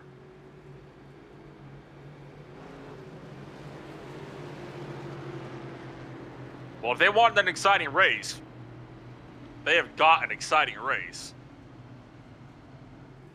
Roman going to be maintaining his run up in the race lead as we continue to close in on the conclusion of our racing events here tonight. I still am not confident in the two-tire strategy. I still think this is going to come back to bite Roman big time. He's going to be finding himself swamped as soon as we get a green flag run going. No, I agree. I think that he's going to find himself plummeting. I think these cautions have really saved him. I mean, we haven't seen a lap completed since he's made that decision. So this is only really buying him a little bit of time. Now, I will say that if we go green for maybe 15, 20 laps and another caution comes out and he pops down pit road, that could make it worthwhile. I don't know. We'll see. Of course, I don't really understand. I mean, it doesn't make a whole lot of sense why he decided to do that. I think it was just a gamble for track position, and I don't, like you said, I don't think it's going to pay off at the end. But we're getting ready to find out. Hopefully, we can get us some laps to figure that out, to see if it is. I mean, because maybe he's right. Maybe he knows what he's doing here. I mean, the guy's won quite a bit of these NIS races. I mean, I haven't won any of them. I just heard Garrett Maines call over the radio. There's a long way to go. I'd argue there's not that long at all. We're coming up to 25 laps. It is very much crunch time. Get ourselves sorted here, trying to make a run. The Blue Deal has a black flag. He'll have to serve that here on this restart, hoping for the next yellow flag comes out and puts him down and out of the fight. Meanwhile, the rest of the field hightails it up towards turn numbers 3 and 4. We're around the opening couple of corners. Garrett Maines now can try to hunt down Nicholas Roman. Yeah, Maines over to me. Oh, there goes a 15. Oh, Richard Garcia around in front of the field. Caution is out. Man, that's kind of surprising. I did not expect that from Garcia. He has been, I'm telling you, he has been a fixture up in the top 5 all race long. I did just not expecting that from that 15. The caution count very slowly starting to rise. We'll take a look at this one here. This is coming off of turn number 4. Just loops the back end, overcorrects. A little kiss the back bumper, but other than that, all fairly calm and contained. Unfortunately, though, he's going to lose a lot of track position there. That's unfortunate for him. I mean, man, he has been running so good today. I've been so impressed with Richard Garcia. He's been running clean. He hasn't really ruffled a whole lot of feathers, and he's been fast. And, you know, just a lot to be said. A lot of respect, I think, for that 15 car and for it all to be done. All that hard work he put in here tonight to be undone in that one little mistake there. Man, it's just heartbreaking.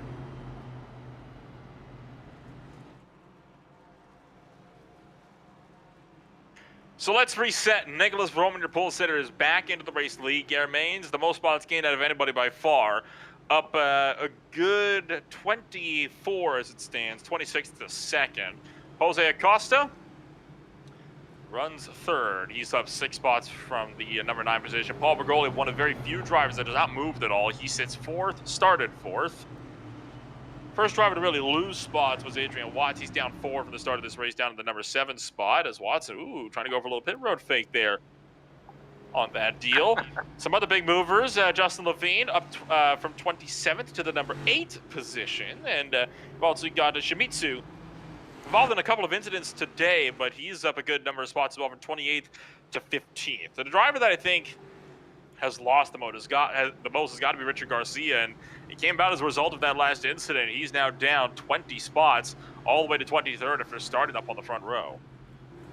So I'm saying, man, that's just heartbreaking for that driver, and this late in the race, I mean, it's going to be nigh impossible to get back up through this field to where he was. I mean, he had a top 3 easily in his future here tonight. Unfortunately, that's not the case. I do want to give a big shout out to Russ Boisvert there in that 6th place position. He started in 12th, and I mean, I know early in this race he looked like he was struggling. He fell outside the top 20. He's now up in 6th. I mean, that's saying something for that 14 right there. The actual 14. 'Cause I know that's another driver, another number we've seen a lot of. That's the actual 14. I mean, we got, what, 3 number 12 cars on the racetrack tonight? Yeah, I think there's about the same number of 14s, too. Ay. Lights still on the iRacing car. 2 laps to green, I do believe, will be the call, though. And if I'm correct in saying that, we're going to be green with 21 laps left to go. I tell you who's had a pretty successful recovery here as well. I'd say Matthew Cox. I mean, he's had a pretty rough day. He's went to the rear of the field, all the way to the back. Now he's back up to 11th. I mean, you know, a lot of these cautions have helped out a lot of guys, I guess. Somewhat, you know, I'm sure that the guys up in front right now are not happy with these cautions. But some of these guys that their races might have been over, they're probably like, oh, thank you. So, lights out aboard the iRacing safety car. Will we get more yellow flags to continue to upset the leaders? Or will we get some more yellow flags that will help out those further down the order? Well, I'll tell you, these cautions are helping out Broman. I don't think he's upset at all. I mean, they're more upsetting Garrett Haynes. Yeah, I was going to say, I mean, the fact that Broman is good on about 2 laps, and then he's going to be, you know, swallowed up like a fish trying to swallow fish food. You know, I lost track of that analogy right out of the gate.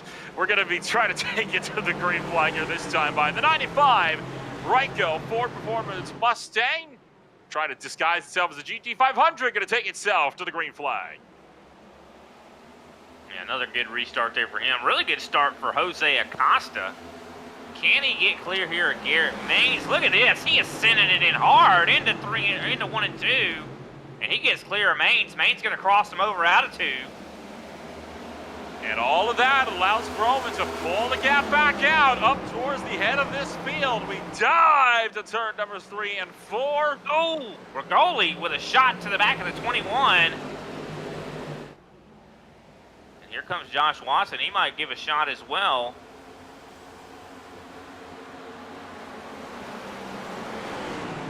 Through the opening couple of corners, 20 laps remaining. We're 3 wide with Boisvert in the middle, Marble on the bottom, Levine up on top. Boisvert backs out from the middle line. Marble clears. He'll go 2 for 2 in turn numbers 1 and 2. The top 5 start the breakaway while it is a high-speed pace lap right behind with how much double file we got going on here.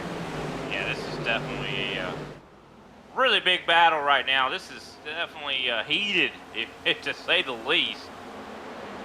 As for the most part, the top few drivers have kind of single filed out top 10 for the most part, but we are seeing quite a huge battle there. I do believe the 17 of Austin Fitzgerald definitely starting where the battles are. It looks like a little bit of a loose condition there for Keith Bridgman.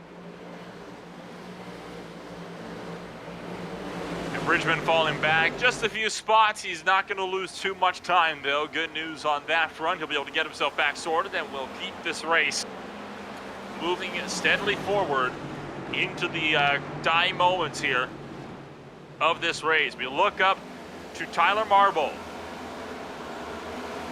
Cleared by Justin Levine. Whoa, got one car way down low and into the tire barriers of the road course on the inside. Keith Bridgman has gone off.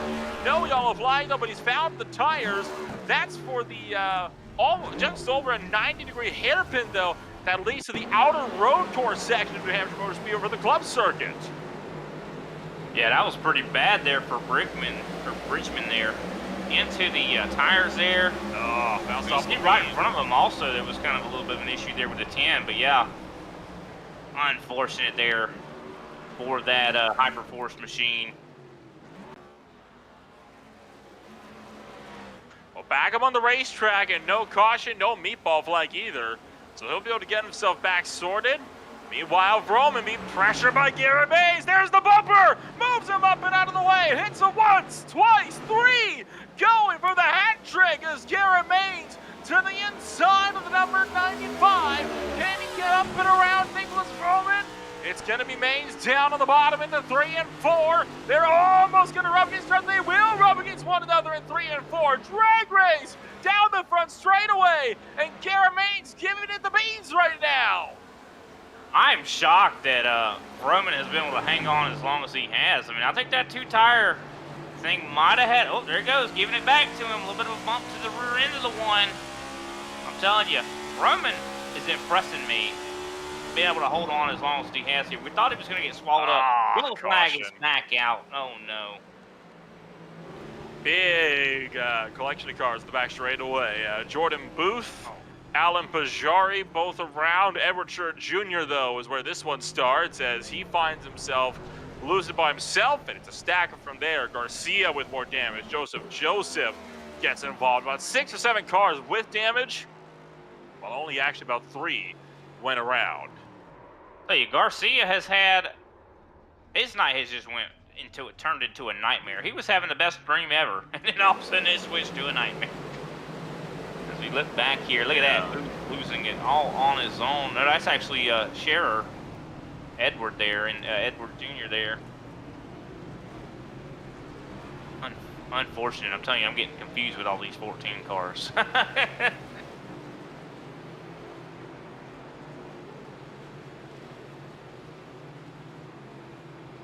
We're going to go take another look at this one here. As this is coming on down into turn numbers 1 and 2. Just loops the back end all by himself on the transition, and nowhere for the 15 to go. And obviously, it's just a chain reaction at that point, which is so massively unfortunate for all the other drivers who got here in this field. Got 13 laps to go as it stands right now around the New Hampshire Motor Speedway. So with that, we're going to take one final step away. We'll be back with the rest of your race here in New Hampshire in just a few moments for the eNASCAR iRacing Series. Racing isn't easy, but experiencing it is. iRacing puts you in the driver's seat with the industry's leading sim racing game. Drive on laser scan replicas of the greatest racing circuits from around the world. Go head-to-head against other drivers chosen by skill-based matchmaking to ensure competitive racing at every level. Compete across all your favorite series. In officially licensed cars, engineered to deliver the most accurate driving experience possible.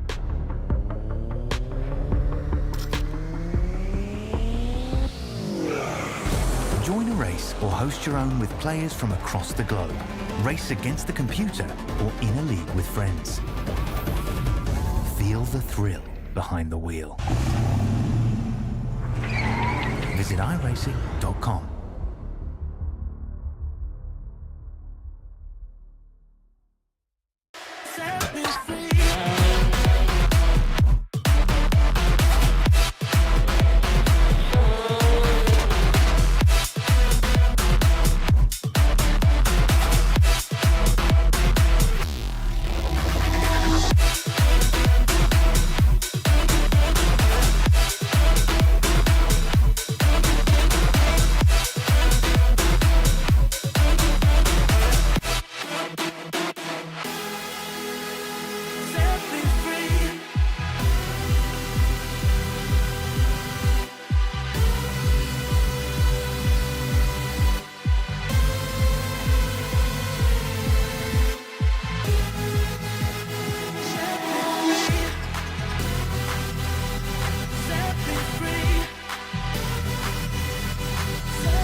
coming to the conclusion of yet another yellow flag here at the New Hampshire Motor Speedway. We are 11 laps to go as of right now. We're going to be 10 to go.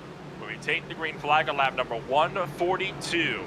And it's going to be a thrilling last 10 laps as well, assuming we get to go green the entire way. But at this point, I'm not so sure we will. Yeah, it's definitely a very good question, but I don't know. We're definitely getting close to where I think these guys are going to have their elbows out if they already haven't. So tighten up your belt. I say complete understatement on that one about how these guys might be getting a bit aggressive here in the closing stages. We're on to the front straightaway, 10 laps the distance. Here in the eNASCAR Series, green flag is back in the air already. Levine making a 3-wide move to the inside, down the turn. Numbers 1 and 2, can he hold it on the bottom? He's gonna try for it.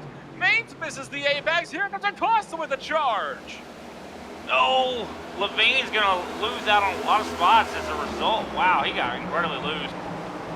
But yeah, here comes Acosta. Acosta trying to do something here. 3 wide in the mid-pack there. Joseph's back in this thing.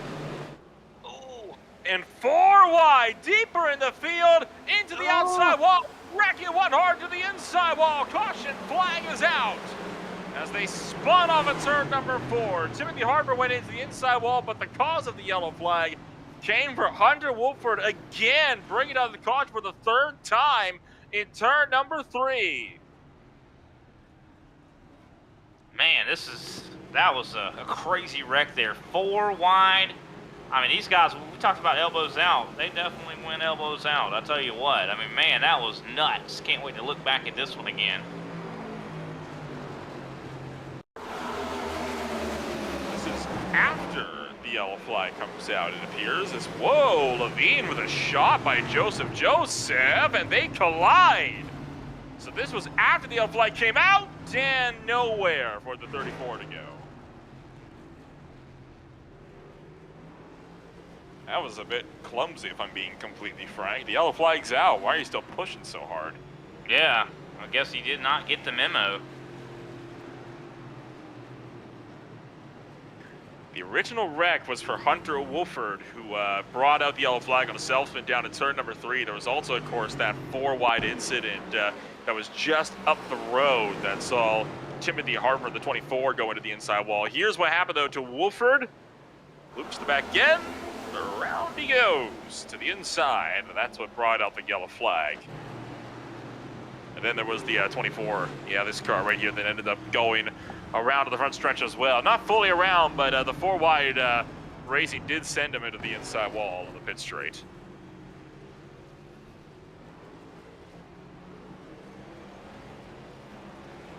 Yeah, back live though, and we're going to definitely have to clean up a lot of pieces of the race car off of the racetrack here, as I do believe we're going to be going back green with, I think, 5 laps to go. I think we're definitely, the odds are we're going to end up having a green white checkered here tonight.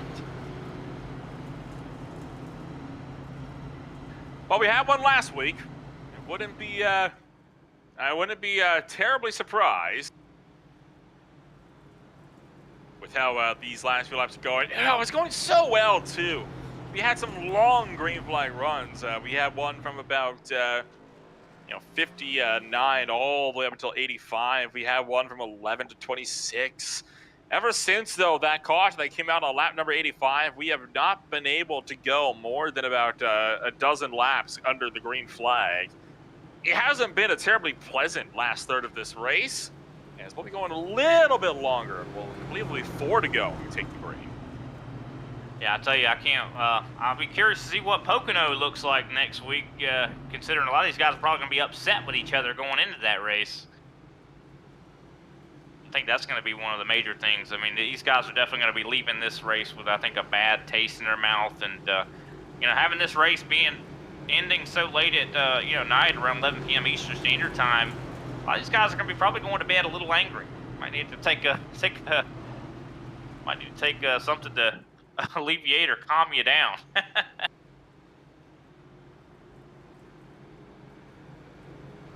You can already see a lot of this field already doubling it up beforehand. They want to get going. They're trying to urge the start. It's like, all right, come on, let's get this underway. We got a show to run. We want to race each other. We don't want to be pacing around here forever, as we'll take believe the one to go signal. Yes, the one to go signal this time by. As Garrett Maines once again leads the way. Vroman's been steadily dropping back. Acosta has picked up the number 2 spot now. I'll tell you, yeah, Acosta has looked really good here. He is, I mean, especially got to keep in mind, this guy's the 21 car. So he's set to gain a good little bit of iRating here in this race. Also, the 30 of Matthew Cox. He's in the 30. He's one of the lowest iRating guys in this race. I actually had the pleasure to talk to Matthew Cox before the race. He was like, I don't think I'm going to make top split. I mean, I guess he was wrong. Oh, yeah. Well, he definitely made top split, all right. You know you have it with Garrett Maines in the field. Going to be working our way back to the front straightaway, where the race that started from 26th, fought his way through the field twice, finds himself back in the lead. Maines on the loud pedal, we are underway. You see Jose already trying to block Roman down the racetrack, not trying to give him a whole lot of confidence. Paul Vergoli trying to hold off Joshua Watson here. Adrian Watts trying to make the top side work here as Matthew Cox tries to get by Watts. Coming up to 3 to go. Thundering our way around the racetrack. 3 laps and 3 miles to go of racing here in this one. They got to make it around 2 more times before this race will be official. And right now, nothing is challenging Garrett Maines up in the lead. You see Justin Levine trying to take him 3 wide to get all those positions that he had lost. Man, it's definitely some battling here. Looking at the 17. Austin Fitzgerald going to take him 3 wide underneath. I do believe Matthew Cox. He's going to lose out on some spots here, though. Got a couple cars going around in the background. Joseph is among them, but we've kept it green because it was all down in the grass. 2 laps to go here from the Magic Mile. It is still getting quite nuts throughout this field. There's still a lot of stuff that could go wrong. Do we make it to the white flag here? Garrett Maines. Over a half a second, almost, he's over 6/10 out in front. Nicholas Vroman, does he give the bumper to Acosta? As we come to the front stretch, the white flag is waving here. Oh, he didn't get there. Cox is out. No. And that will set us up for a green-white checkered. Jason Wallet is the one that brings out this yellow flag, and I believe it was with Bluedale, and this is going to be a controversial replay. You take a look at this one. That looks bad. That looks really bad right there. I'm going to be brutally honest on that deal. Yeah, definitely got to take another look back at that. I don't think the 25 really had much choice in the matter there. Unfortunately, we were so close to seeing that white flag come out and crowning the winner. You see right there, the 28 gets tight up on the 14, I do believe. Ooh, just was trying to correct it, just could not keep the car. Yeah. Man, that's just, I mean, once you lost it, he should have just let it go. Overcorrecting it ended up endangering somebody else's race. I understand you want to try to keep it straight. I mean, also something could have broke on the race car. I don't know. I mean, you can see he doesn't have a front end.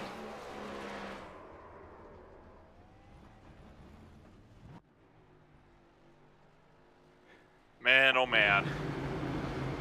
Green. A lot of guys not going to be happy about that. Go ahead, Nolan. Green-white checkered attempt number 1, and yeah, there's already frustration, I can tell you right now, with the leaders amongst that, as I believe it was Garrett Maines that was mentioning. He believes he was across the line when that yellow flag came out, and you know what? He was. Garrett Maines was across the start-finish line. He had taken the white flag when that yellow flag came out. That should have been an official race. This shouldn't even be a green-white checkered right now. But here we are.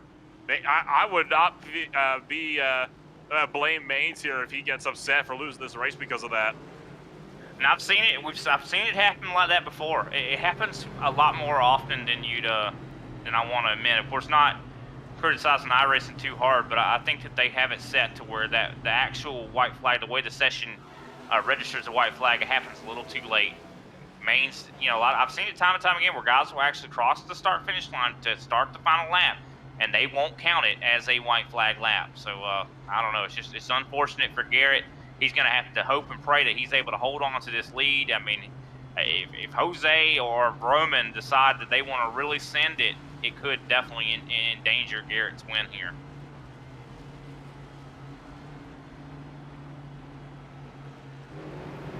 Either way, I think we're in for quite a finish. I'll tell you that. I mean, yeah, no kidding. So Garrett Main's going to lead us back. Lights are out aboard the iRacing pace car. 2 laps remaining in this one. Will it remain just 2 laps though, or will we go for attempt number 2? We've got a total of 3, and this is the first of those. That's right. You got to run all the laps. We don't know what's going to happen here. I mean, could we use the other 2? We'll see. I hope not. But you know, they're there for that reason to see if we can finish this thing under green. Does Garrett Maines lock down, I do believe, his 13th win of the season here out of 22 starts? Is Jose Acosta able to get a huge win here tonight? Let's find out. Pace car's off. Here we go. Green, white, checkered. Attempt number 1. Green flag is back up in the air. Acosta just not getting going like I think he needed to there. You see Josh Watson almost bump drafting him there. Oh, really tight. Here is Acosta trying to hold Nicholas Broman off here. Drag racing down the backstretch. You see Watson, Joshua Watson trying to make something happen here. Do we get the white flag this time? There's a bit of beating and bang going on deeper in the field, but everybody's pointing their cars in the right direction. Across our finish, one's into the outside wall. Not gonna matter, we've taken the white flag. They crash across our finish, but this time it is official. 1 lap to go, and Jose Acosta leaning on the door of Nicholas Vroman here as Vroman trying to make something happen. Acosta's into the outside wall. Vroman secures the number 2 spot. Garrett Maines, meanwhile, fires into turn numbers 3 and 4, cleared by 5+, and Garrett Maines comes out of turn number 4. He will take win number 13 of the season in 2023. Man, what a finish there. I'm telling you, Garrett definitely drugged the field there, but for everybody else, there was a race going on there. I know Roman and Jose, whew, that was a race. What a showing it was here in this one as Garrett Maines takes the checkered flag on one heck of a run in the closing stages. We're going to take a look back. This is the replay coming down to turn number 4 to the front straightaway. See one car slam the outside wall. We're looking at the 0-1 machine working down in towards turn numbers 1 and 2, and a bit further down the field as well. 3 wide up the track. Everybody is slicing and dicing everywhere trying to get a piece. Yeah, it was definitely an awesome battle there, for sure. Everyone was trying to inch and get as many positions as they could. Of course, we see Maines already celebrating this victory. As we look back one more time, we see Richard Garcia going up the track a little bit there as well. Ooh, big hit there on the wall. These guys try to find their way to the start-finish line. And as Garrett Maines burns it down in the front straightaway, we'll be able to take a rundown of your official post-race results here tonight from a thriller at the New Hampshire Motor Speedway here in Loudon. Taking the race win, it will be the likes of Garrett Maines, 26th to 1st, not once, but twice a hard-earned win for the number 1. Nicholas Vroman going to be down in 2nd with Jose Acosta in 3rd to wrap out the podium. Adrian Watts will be in 4th with Edward Scherer Jr. in the number 6 spot. Adrian Watts and Joshua Watson round out the top 5, with Jess Levine in 7th, Paul Bergoli in 8th, Tyler Marble and Matthew Cox round out the top 10. Of course, John Wittendorf in 11th place. Ippolito in 12th place. Richard Garcia, heartbreaking 13th there. 14th, Alexander Hyder. 15th, Keith Bridgman. 16th, Austin Fitzgerald. 17th, Hiroshi Shimizu. 18th, Alan Pajari. 19th, Justin Kleiber. And, of course, rounding out the top 20 is Aaron Russell. Moving on down to the 21st position, it's Russ Boyver down to 22nd. Ronnie Cruz is 22nd. Jordan Booth was 23rd, with Jacob Klein at 24th. David Hall 25th. Timothy Harper 26th. Joseph finishes 27th, with the likes of Jason Wall at the last car on the lead lap at 28th. Kevin Zabludi finishes 2 laps down in 29th. From there, you got Chris Davis, Hunter Woodford, Maggie McGuire, Aaron Kralik not finishing this race, and Raphael Hubie not starting this race at all. We'll be able to get a talk to some of the drivers here in this one. And Brian, I'm going to pass it on down to you. You're standing by with race winner Garrett Maines. All righty, definitely a pleasure to be able to chat with him. Glad you were able to join us over here, Garrett Maines, after that win, man. I mean, you went from the back to the front a couple times there. I mean, we saw you stop in Broman's pit box during one of the caution flags. Was that on purpose? I mean, were you trying to make it interesting for us? I was having a little bit of fun with it, and honestly, I ran this race to get some experience for the Coke race in a couple weeks, and the one thing that I hadn't really got to test in this car is how to pass, because I had really thought this was going to be single lane racing, so I wanted to get an idea of what to do. And the stream, I was streaming on Twitch, and they were like, go to the back, go to the back. I'm like, I don't want to, but I guess we'll do it one more time. So I had a good time with it, and the battle there at the end with with Roman was a lot of fun. So, I mean, it worked out. I enjoyed the race. It was a blast throughout. Yeah, it definitely seemed like it was a lot of fun for sure. I know we kind of saw you throwing some bumpers there to Broman, and Broman throwing some bumpers back. I mean, do you feel more comfortable driving like that around him than others? Because it seemed like, I don't know if I would really trust someone else to be able to drive like that. I think he's the only one that I put the bumper to all night. I know he can wheel it. I know he's going to race me close. He also told me that he's going to park center. So I was like, all right, bet. But it was a good time racing with him. I mean, it's always, me and him battling up front. So it's, somebody I definitely trust, and I've enjoyed racing all season. So, we gotta put our elbows out every once in a while.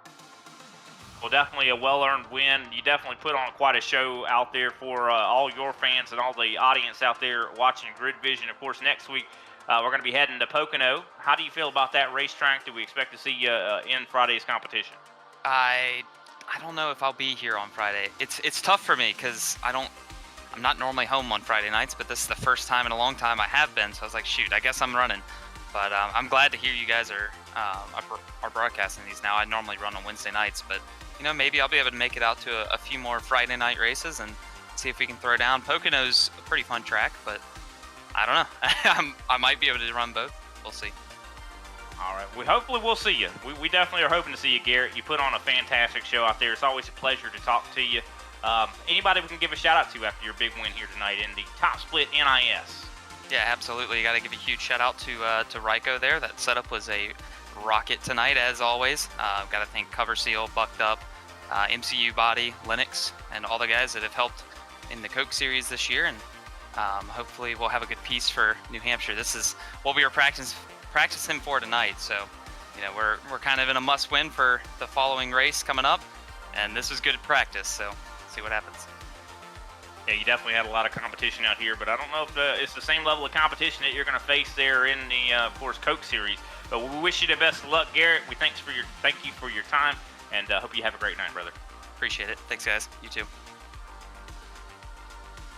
Of course, that was Garrett Maines. Next up, we're going to be talking to our second place finisher, Vroom, apparently, Nicholas Broman.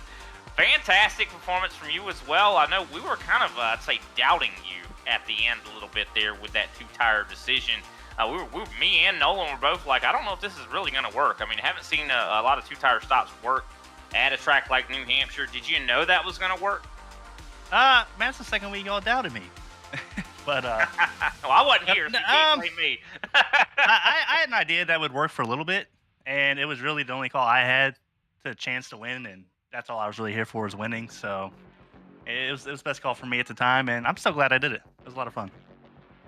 Yeah, I'm surprised you were able to hold on. You had some good speed there, really good battling there with Jose Acosta. What was that like from your perspective? It was frustrating. I'm not gonna lie, but it was good, clean racing with Jose. All night, good, hard side by side battling, bumping a little bit here and there with him. So it was fun. Yeah, it definitely seemed like you guys got pretty physical, but not as physical as you and Garrett Maines. I kind of heard from him. He does get physical with you. That seems to be kind of par for the course. Like you guys are pretty comfortable with that. Yeah, I'm really comfortable racing around Garrett. We've been racing each other all season long here. NIS and A Open, SOF races. All season long, and I'm really comfortable around him. He's one of the guys I trust the most. I think when it comes to bumping, and I know he'd be able to handle it, and I think I have a lot of respect from him to say that about me. Yeah, definitely, for sure. He did say he felt very comfortable that you would be able to handle those bumps for sure. Of course, next week we're going to be going to Pocono, much different racetrack. I know a lot of guys are probably going to be leaving this racetrack with some sore feelings and maybe carrying some of those feelings over to Pocono. How do you feel about that racetrack, the Tricky Triangle?